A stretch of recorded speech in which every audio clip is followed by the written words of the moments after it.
Le he pedido a Alexis que nos comparta la palabra del Señor y le voy a dejar el lugar a él aquí. Dios les bendiga, hermanos.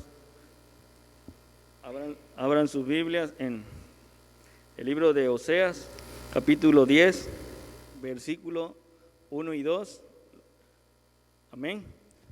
Lo voy a leer, dice: Israel es una frondosa viña que da abundante fruto para sí mismo. Conforme a la abundancia de su fruto, multiplicó también los altares. Conforme a la bondad de su tierra, aumentaron sus ídolos. Está dividido su corazón, ahora serán hallados culpables. Jehová demolerá sus altares, destruirá sus ídolos. Y en el versículo 12 del mismo capítulo dice: sembrad para vosotros en justicia, segad para vosotros en misericordia, haced para vosotros barbecho, porque es el tiempo de buscar a Jehová hasta que venga y nos enseñe justicia. Le puse como tema idolatría en el pueblo de Dios. Quiero hablarles algo un poquito acerca de el profeta Oseas. Dice, es el primero de los últimos 12 libros del Antiguo Testamento llamados profetas menores. El nombre Oseas en hebreo quiere decir el Señor salva o Él ayuda. Oseas profetizó durante 20 años, más o menos entre los últimos 5 años del reinado de Jeroboam, segundo rey de Judá, y los 5 años anteriores a la conquista de Samaria, capital del reino del sur, por parte de los asirios. Oseas anunció los mensajes de Dios al pueblo de Israel, el reino del norte, pero incluyó también al pueblo de Judá, es decir, al reino del sur. El pecado de Israel y de Judá es doble. En lugar de adorar al Señor su Dios, comenzaron a adorar dioses de la fertilidad. En lugar de depender del Señor para que los salvara de sus enemigos, fueron a buscar ayuda en países más fuertes, en especial en Egipto y Asiria. Pero Dios respeta la libertad del ser humano y no fuerza a su pueblo a aceptar su amor.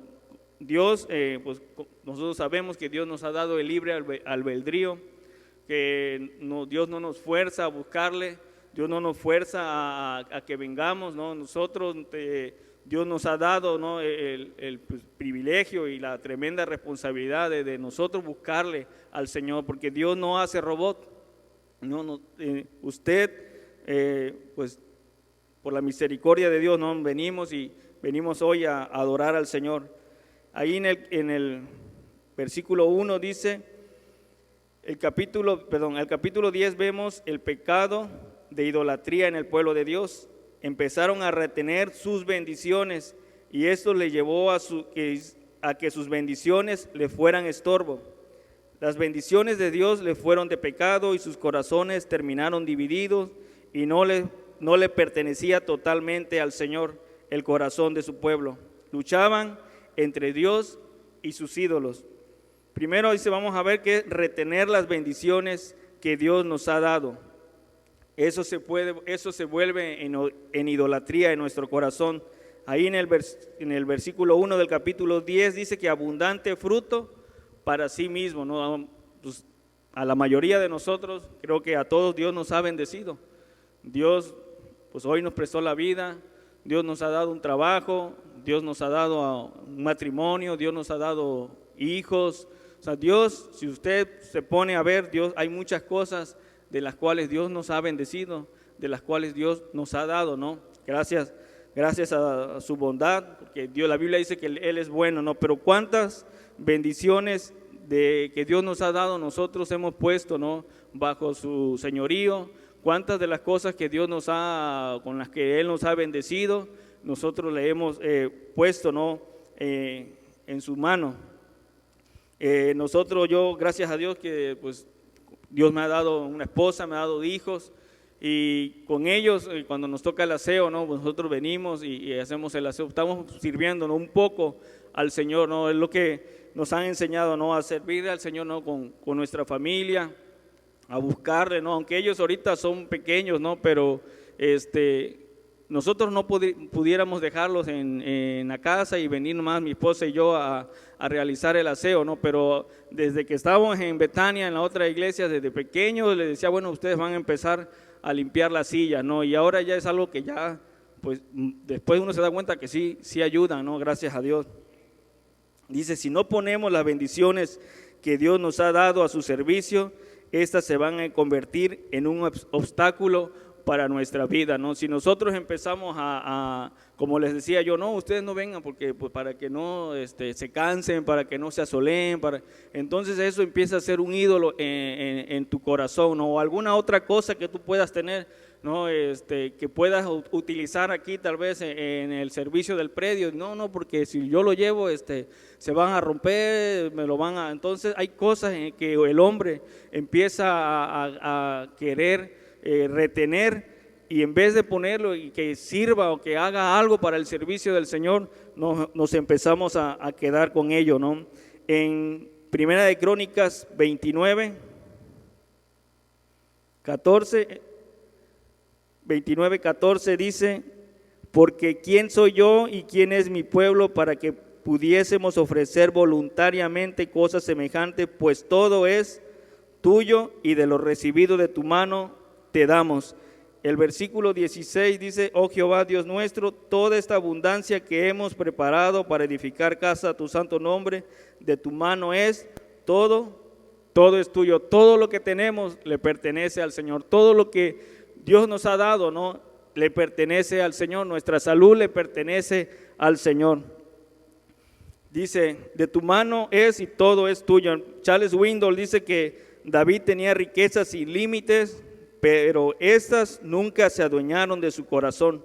David no fue atrapado por el materialismo. Él dijo, Señor, todo lo que tengo te pertenece a ti, ¿no? Todo lo que tenemos, ¿no?, le pertenece al Señor. Y en contraposición tenemos al rico insensato. Eso está en Lucas 12, que dice que yo oía al hermano Marcos Vidal en una prédica diciendo que lo que él había hecho al principio pues no tiene nada de malo, de que pues le fue bien, o sea, ya le iba bien, después le empezó a ir mejor, derribó sus graneros y empezó como a hacer un ahorro, a tener un ahorro para el futuro. Pero los versículos del capítulo 12 de Lucas 20-21 dice, pero Dios le dijo, necio, esta noche vienen a pedir tu alma y lo que has provisto, ¿de quién será? Así es el que hace para sí tesoro y no es rico para con Dios. La bendición que Dios le había permitido a este hombre no era nada más para que él se la quedara, no era para que la disfrutara, era para que bendijera a otras personas, ¿no? 2 dice, las bendiciones se convierten en maldición. Dice Oseas 10:1, dice, conforme a la abundancia de su fruto, multiplicó también los altares, conforme a la bondad de su tierra, aumentaron sus ídolos. En vez de que la bendición de Dios le hubiese sido de bien, terminó siéndole de mal, ¿no? Los terminó apartándolos del Señor. Si nosotros vemos la historia del pueblo de Israel, Dios les bendecía, Dios les prosperaba, Dios les hacía que tuvieran paz en sus ciudades, y ellos, en vez de volverse al Señor con todo su corazón, empezaban a adorar ídolos, empezaban a hacer todas las cosas que Dios les había dicho que no hicieran. En una tierra próspera que fluía leche y miel, el pueblo de Israel pecó deliberadamente. Así como un trabajo o una esposa o unos hijos o alguna posesión material que Dios te haya permitido puede ser de bendición, también puede ser todo lo contrario en nuestras vidas si no se la rendimos a Dios, ¿no? En Malaquías 2:2, si alguien lo puede leer. Amén. Dice, Dios le quitará los bienes que habían gozado. Esa bendición en la cual Dios te había dado, Dios te la puede quitar, hermano, porque empieza, y Dios lo hace muchas veces en su gracia y misericordia, porque eso te puede apartar de su camino y puedes terminar perdiéndote, ¿no? y yendo a una condenación eterna. Oswald Chambers dice que el joven rico se alejó de Jesús entristecido y sin poder pronunciar una sola palabra como respuesta al requerimiento que le hizo Jesús. Jesús le dijo, ve y vende todo lo que tienes, ¿no? No tenía, este joven rico no tenía ninguna duda acerca de lo que Jesús le había dicho, pero le produjo una enorme tristeza y le dejó sin palabras. ¿Te ha llegado a ti alguna vez la palabra de Dios señalándote una área de tu vida, demandándote que se la cedas a Él? Quizás ha apuntado a ciertas bendiciones, deseos, alguna relación personal. El Señor no te insistirá, no irá tras de ti rogándote, ¿no? El Señor, como siempre el hermano nos comparte la palabra, nos dice, pero las demandas de la palabra no, nunca van a ser rebajadas, ¿no? Es nuestra decisión si le creemos a la palabra o si no, o si le desobedecemos. Líbrate delante de Dios de todo lo que pueda ser considerado una posesión, un ídolo, hasta que seas solo un mero ser humano desnudo delante de Él y delante de Dios. Job dijo, desnudo salí del vientre y desnudo volveré allá, ¿no? Dice, el Salmo 39 dice también que Dios deshace como polilla lo más estimado de los hombres. No es que sean malas las bendiciones de Dios, pero no tienen que ocupar el lugar que le pertenece al Señor, ¿no? Dice 3, el corazón termina dividido. En Oseas 10:2 dice, está dividido su corazón. En la versión lenguaje actual dice, por eso Dios los va a castigar, destruirá sus templos y monumentos y les hará pagar su pecado, pues quieren al mismo tiempo amar a Dios y a los dioses falsos. Está dividido su corazón. ¿Quién es el que dice esto? Lo dice Dios, quien es el único que conoce a profundidad el corazón, y su diagnóstico es exacto, correcto, acertado, pues todo corazón se encuentra delante de su presencia. Dice, Él ve cada camino que el corazón toma, cada pensamiento y aún cada intención que sube al corazón del hombre, ¿no? Antes de que la palabra esté en nuestra boca, dice su palabra, Él ya la conoce, ¿no? Dios ya lo sabe todo. En Proverbios 15:11 dice, el Seol y el Abadón están delante del Señor, cuanto más los corazones de los hombres. En Juan 2:25 dice, y no tenía necesidad de que nadie le diera testimonio del hombre, pues el Señor sabía lo que había en el hombre. El Dios nos conoce perfectamente, hermano. Dios sabe bien, ¿no?, cuál es el área de nuestra vida que no le hemos entregado a Él. Un corazón dividido es un corazón que no confía plenamente en Dios, que no se ha decidido por la verdad de su palabra, que está vacilante, que no lleva una vida de obediencia. En Primera de Reyes 18:21 es cuando el profeta Elías le dice al pueblo de Israel, ¿no?, ¿hasta cuándo claudicaréis, no? ¿Hasta cuándo estarán con dos pensamientos? Si Jehová es Dios, seguirle, ¿no? Y si Baal es, pues ir en pos de él. Dice en la NTV, ¿hasta cuándo seguirán indecisos, titubeando entre dos opiniones? Si el Señor es Dios, síganlo, pero si Baal es el verdadero Dios, síganlo a él. Sin embargo, la gente se mantenía en absoluto silencio, ¿no? Tenemos que tomar siempre una decisión, hermano. La Biblia nos habla de dos caminos, ¿no? No hay un camino en medio, ¿no? Tenemos que tomar el camino, ¿no?, que es estrecho, que es difícil. Dice, quienes están indecisos entre Dios y su ídolo son inconstantes, su corazón está dividido, y un corazón dividido tiene puesta la mirada en las cosas del mundo. Dice su palabra que si alguno ama al mundo, el amor del Padre no está en él. Es una persona que es medrosa de ánimo, pusilánime y que puede contagiar.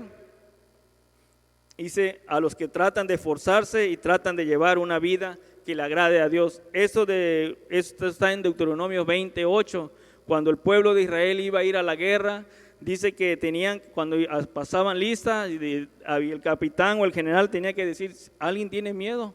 ¿Alguien tiene temor de ir pues que no vaya, ¿no? Porque puede opacar el corazón de los demás, ¿no?, de sus compañeros, ¿no? y era una persona que pues no tenía por qué tener temor si Dios es el que iba con ellos, si Dios es el que les daba la victoria, ¿no? Cuando sucedía esto era porque ellos no confiaban en Dios, o ellos tenían temor de Dios, ¿no? Yo estaba leyendo también acerca del ejército del rey David, ¿no? El rey David tenía los valientes de David. Yo estaba, les voy a anotar, luego les voy a decir, dice en Primera de Crónicas 12 que los hombres de Judá estaban listos para la guerra. Los de Simeón eran valientes y esforzados para la guerra. Los hombres de Efraín, dice, eran muy valientes, varones ilustres en las casas de sus padres. Los hombres de Isaacar, entendidos en los tiempos y que sabían lo que Israel debían hacer, cuyo dicho seguían todos sus hermanos. Los hombres de Zabulón eran hombres prontos para la guerra, con toda clase de arma, dice, dispuestos a pelear sin doblez de corazón. Todos estos hombres de guerra dispuestos para guerrear vinieron con corazón perfecto a Hebrón. Estaban en un mismo ánimo para poner a David por rey, ¿no? Estos eran hombres, los hombres valientes, ¿no? No tenían un corazón dividido, ¿no? Tenían a Dios como su Señor. Vivir la vida cristiana verdadera no es fácil. Es de valentía y de esfuerzo, de lucha diaria, sin retroceder, sin huir, sin darle la espalda al Señor. Dice, por último, un llamado de Dios a nuestras vidas. En el versículo 12 dice, sembrad para vosotros en justicia, segad para vosotros en misericordia, haced para vosotros barbecho, porque es el tiempo de buscar a Jehová hasta que Él venga y nos enseñe justicia.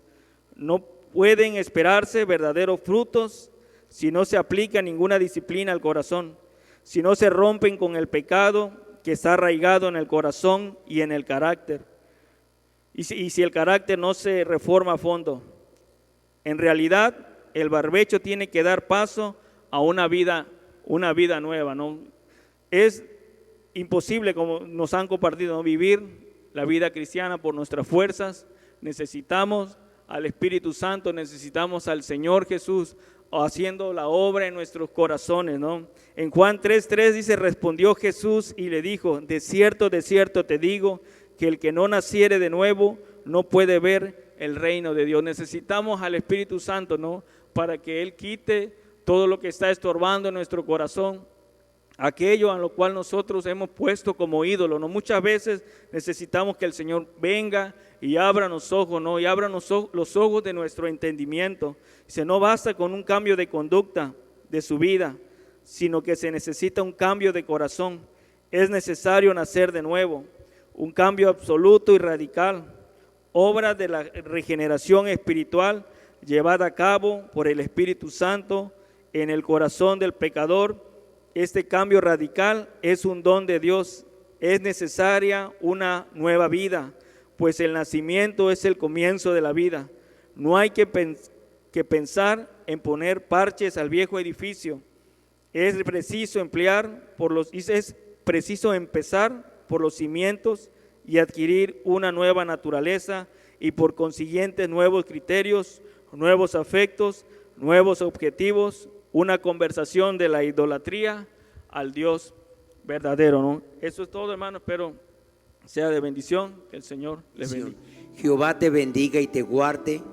Jehová haga resplandecer su rostro sobre ti y tenga de ti misericordia. Jehová alce sobre ti su rostro y ponga en ti paz. Y pondrán mi nombre sobre los hijos de Israel y yo los bendeciré. Padre, en el nombre de Jesús, yo bendigo a tu pueblo. Que tu pueblo tenga tu bendición en todo lo que hace. Ayúdanos a orar de madrugada. Ayúdanos a buscarte, porque es el tiempo más tranquilo de las 24 horas del día. Sé que batallamos con el sueño, pero ayúdanos a ser disciplinados. Padre, ayúdanos, porque haciendo esto vamos a caminar contigo y tú nos guardarás de todo mal en el nombre de Jesús. Amén, Señor. Amén. Dios les bendiga, hermanos. Dios les bendiga.